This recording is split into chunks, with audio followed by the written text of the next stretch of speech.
Hello!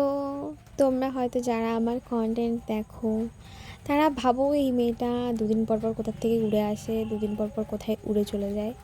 তো যাই হোক, এসব কথা ছাড়ো। তোমরা ফুলের জিনিস দেখে বুঝতেই পারছো অনেক দিন আগে আমি দিদির বিয়েতে গেছিলাম। তো নেক্সট দিন দিদির বউ ভাতের জন্য, মানে সরি, রিসেপশনের জন্য যেই সব জিনিস লাগতো সেগুলো আমি আর আমার জামাইবাবু গেছিলাম আনতে।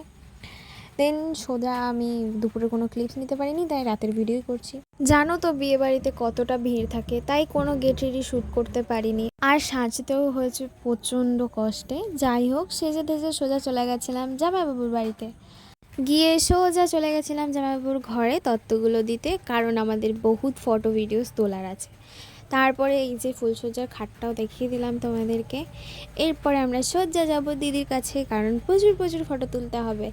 যা বলো তাই বলো, এই দিন আমার দিদিকে জাস্ট মানে বলার মতো না, আমার সত্যি খুব ভালো লেগেছিলো দিদিকে। তারপরে কফি খেলাম, কফি খেয়ে গেলাম ফুচকা খেতে। কিন্তু ফুচকা খেতে গিয়ে আর কি বলবো, আমার মনার বৌদি তো লাইন পেয়ে গেছিলো, তাই খাচ্ছিলো, আর এখানে আমি আর রূপসা দাঁড়িয়েছিলাম। কারণটা দেখবে, এই যে বিশ্বাস করবে না, লিটারেলিও 30টার বেশি ফুচকা খেয়েছে সেদিন। এর জন্য আমরা একটা কি দুটো ফুচকা খেয়ে তারপর আর খেতেই পারিনি, কারণ আলু শেষ হয়ে গেছিলো। আর কি বলবো। তারপরে সোজা চলে যাই খেতে, মানে ডিনার করতে, কারণ অনেকটা রাত হয়ে গেছিলো, আমাদের বাড়িও যেতে হতো, বেশি দূরে নয় তবুও। দেন তারপরে খেয়ে দিয়ে সোজা আবার ব্যাক করে আসলাম দিদির বাপের বাড়ি। তো দেখা হচ্ছে নেক্সট ভিডিওতে, টাটা।